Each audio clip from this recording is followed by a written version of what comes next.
Welcome to Perry and Mary. I'm Perry. I'm Mary. Welcome to our channel. So you got the promise from God. Now what? Let's talk about it.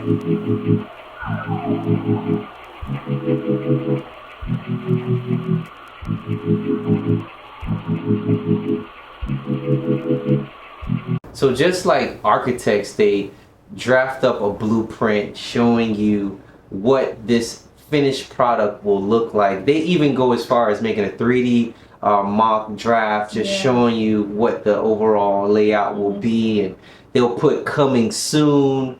But like between the time that all that is drafted and the time that it takes for it to actually come to fruition, there's a whole in between, time frame that God doesn't show us. Matter of fact, the architect doesn't show us. He just shows us the end results.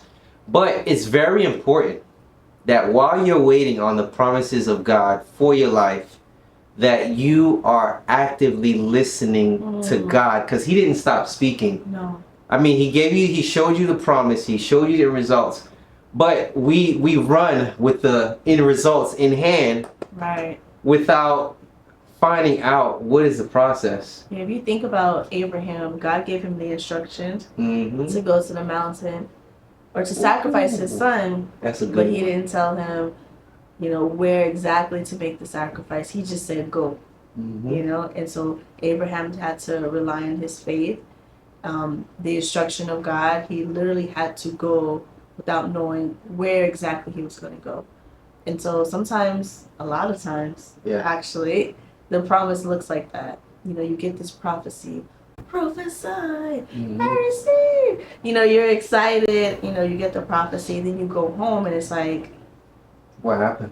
Now what? You know? So let's turn to Isaiah 40:31. It says, "But they that wait upon the Lord shall renew their strength. They shall mount up with wings as eagles. They shall run and not be weary.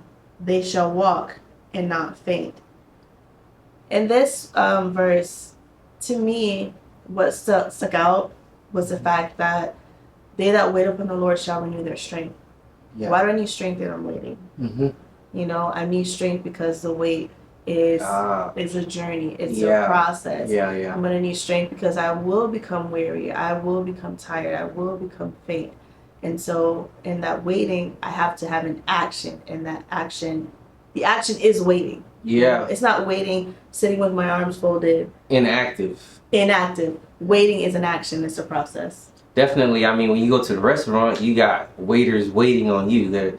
So we need to be waiting on the Lord, actively doing something, occupying the assignment that God has given us, but also playing our part in that prophetic word that was released, the promise that was released. That may be, like working on yourself, like reading more books. Like the promise is, there's instructions that are attached with the promise. But what we don't see is the process. Like we don't know what we're going to have to go through, who we're going to have to be connected to. True. And so oftentimes what sometimes look like a false prophecy is not, because we didn't actively wait on the Lord, like serve and wait on the Lord. We were not actively listening for the next instruction. My wife referenced Abraham, which God gave him very few instructions. He said, go to this mountain. And I mean, go to a place that I will show you.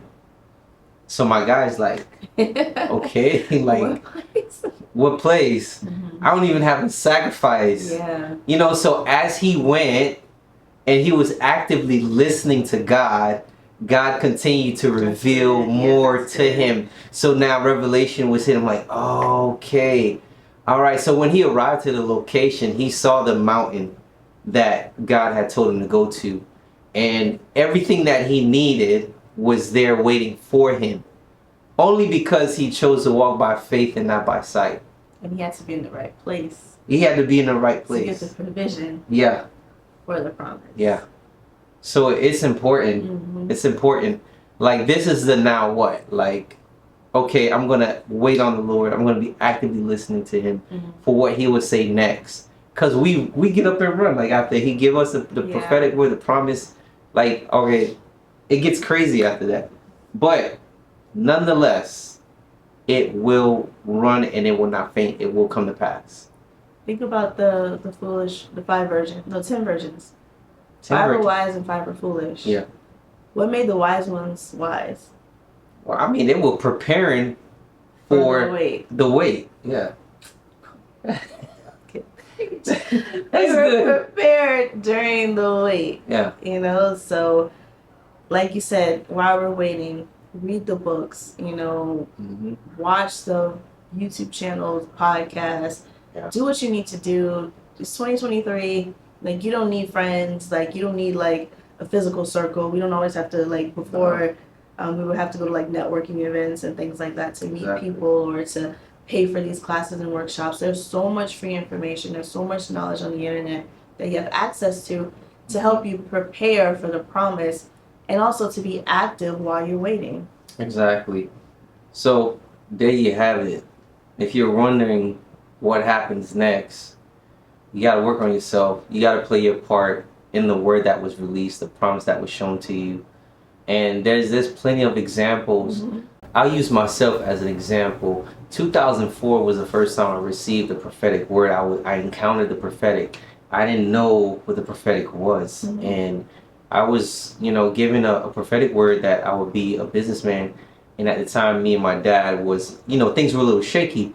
But God had promised that our relationship will be restored. Wow. So now, fast forward, like shortly after 2004, me and my father's relationship, it was restored, rekindled, and like we've been good ever since. And now it's 2023. Now, the second part of that prophecy was that I would be a successful businessman. And I didn't see that happen until years later. I'm talking about, like, I was like lost. I'm like, how is this going to happen? I don't even have a business degree. I thought that I had to get a business degree. But I wasn't actively listening. So it took me like 15 plus years to finally realize, God has given me a gift, and that gift with my hands it gives me an opportunity to open up a business. And now here I am today, like I'm a businessman, I'm a husband, I'm a father, and I'm active in serving God. I'm doing the Father's business, which is the most prioritized business in our lives right now, is the Father's business. But I say all that to say this, that it don't have to take you 15 years. No. It took me 15 years because I didn't have what I needed, the knowledge that I have now, I didn't have it then.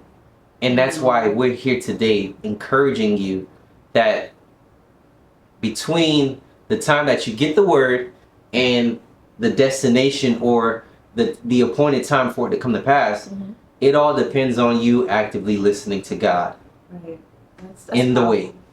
You know what stood out to me and what you just said is that in the process, you didn't use what was in your hand and that you were not actively listening throughout your process. Fact. So those things cause unnecessary delays. Exactly. And thinking my path will be the same as my neighbor's. Or my neighbor's process is the same, for me. Right. And everybody's unique in how God will bring them to the designated place of promise, whatever that promise is, or dream, or prophetic word over your life. That's good. Well, thank you so much for joining us. We hope that you took something away that's going to help benefit you and encourage you on your way. Subscribe for more content. We love you, and we'll see you soon. See you soon.